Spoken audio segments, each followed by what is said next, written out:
Vous êtes à la tête d'un établissement chaîné à fort débit et vous souhaitez savoir quel type d'équipement, machine et moulin est fait pour vous en fonction de vos contraintes métiers, c'est ce que nous allons voir dans cette vidéo.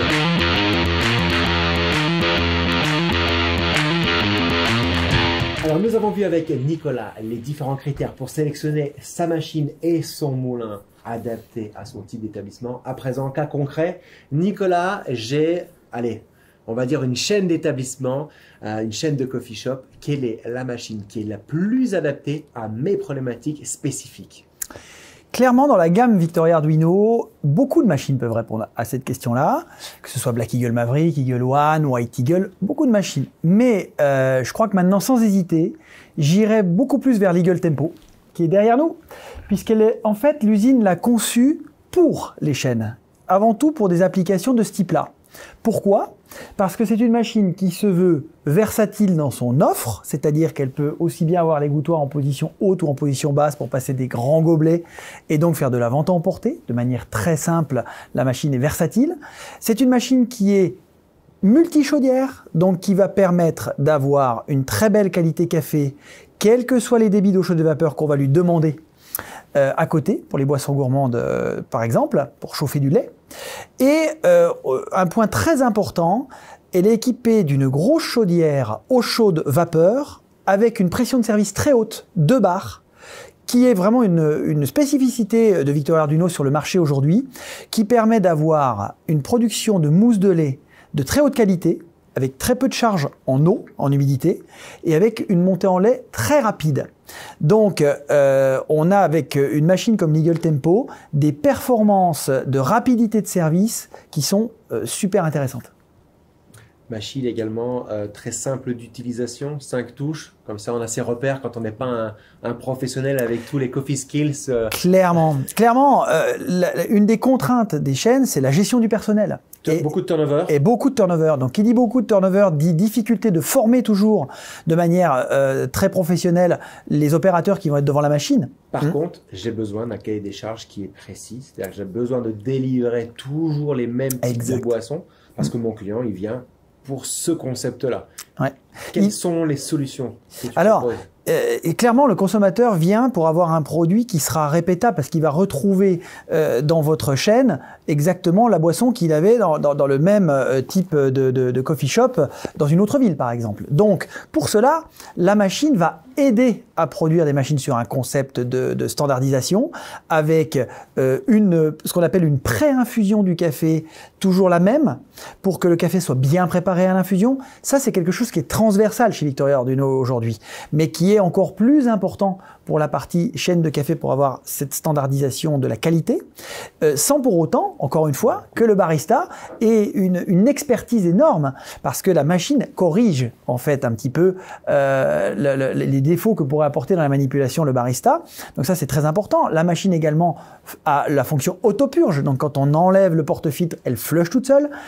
Donc ça, c'est pareil. Et ça, je ne le répéterai jamais assez, mais c'est une des clés, un des points ultra importants pour avoir une qualité constante et vraiment se régaler avec un bon café. Exactement. Et également, ce qu'on apporte dans cette machine, c'est la possibilité de monter la lance vapeur automatique EasyCream qui permet le moussage du lait automatique, qui va encore une fois aider un barista qui n'aura pas une très grande connaissance du moussage de lait. Là, on aura une mousse de lait qui sera toujours au même niveau et qui pourra même mousser de manière différente différents laits.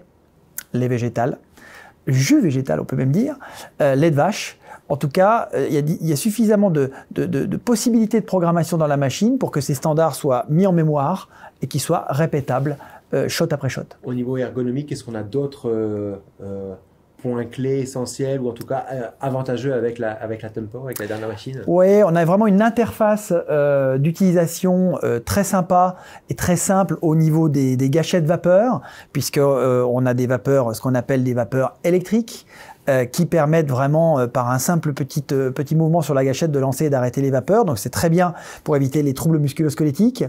Et on a également les bus vapeur Cool Touch qui sont froides. Ça évite de se brûler. Et ça évite de se brûler et ça évite aussi au lait de coller sur la lance vapeur. Ça simplifie le nettoyage. Et bien entendu, on a un système de nettoyage automatique pour la fin de service ou même pour la partie intermédiaire à mi-journée. Si on veut faire un nettoyage, tout est automatique sur la machine. Donc avec cette machine, j'ai l'impression qu'on a simplifié toutes les étapes qui sont essentielles pour délivrer une bonne qualité. Finalement, devenir barista, c'est pas si compliqué que ça avec cette machine. En tout cas, ça nous permet de délivrer quelque chose de manière constante et puis finalement d'avoir encore plus de temps libre pour faire du service. Ça, vous le savez, c'est un point qui est essentiel chez moi.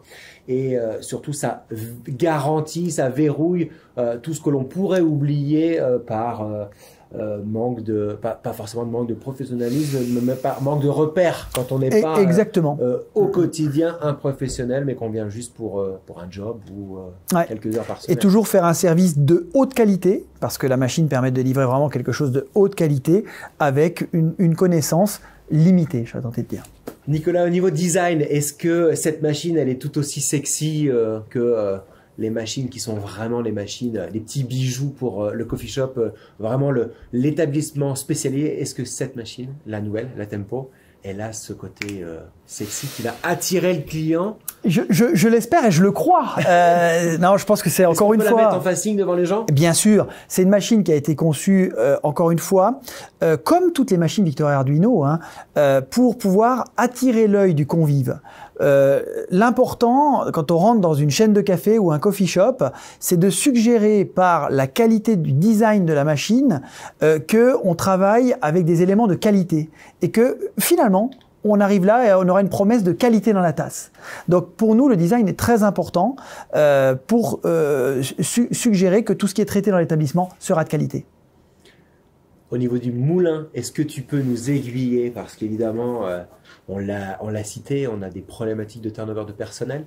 Est-ce qu'on a un équipement spécial pour le moulin qui est adapté à ces forts débits et à ce manque de professionnalisme du personnel qui travaille dans une chaîne?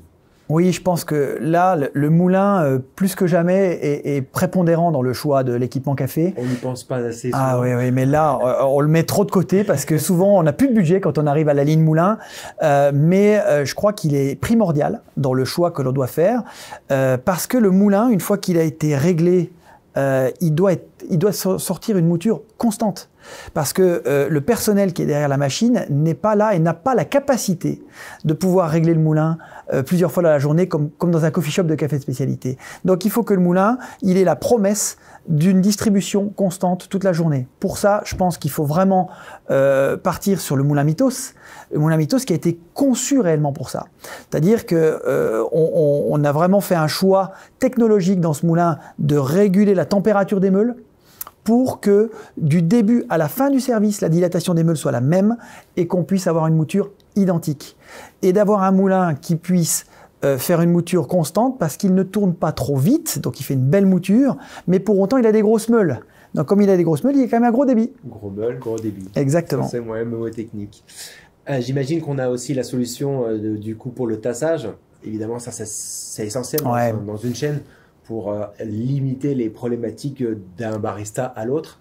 On peut du coup mettre le Pug Press sous le Mythos. Alors, sous le Mythos, bien entendu, puisqu'il existe le Mythos qu'on appelle le Pug Press M6, qui est adapté au nouveau moulin Mythos.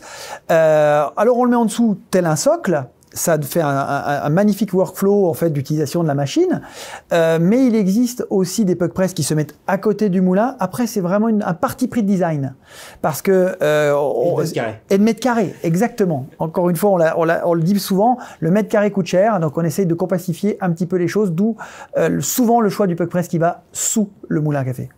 Grâce à cet équipement, on peut délivrer une qualité qui est constante avec des gros débits. L'idée vraiment, c'est de sécuriser son équipement pour pouvoir permettre d'avoir une qualité constante et de limiter les sources d'erreurs.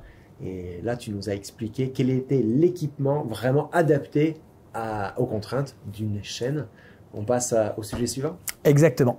Si vous êtes un établissement chaîné, évidemment, vous avez envie de faire des économies d'énergie et puis, parce que c'est quand même un sujet qui nous est cher, à toi comme à moi, l'éco-responsabilité. Est-ce que tu peux nous expliquer ce qui se cache un petit peu derrière cette nouvelle machine? Qu'est-ce que l'on peut dire au niveau de la consommation de cette machine? Un effort particulier, comme dans la conception de toutes les dernières machines Victoria Arduino a été fait sur l'économie d'énergie, l'analyse du cycle de vie de la machine, hein, qui est au-delà d'être à la mode, qui est très important. Et aujourd'hui, on a vraiment des réponses importantes sur ce sujet-là.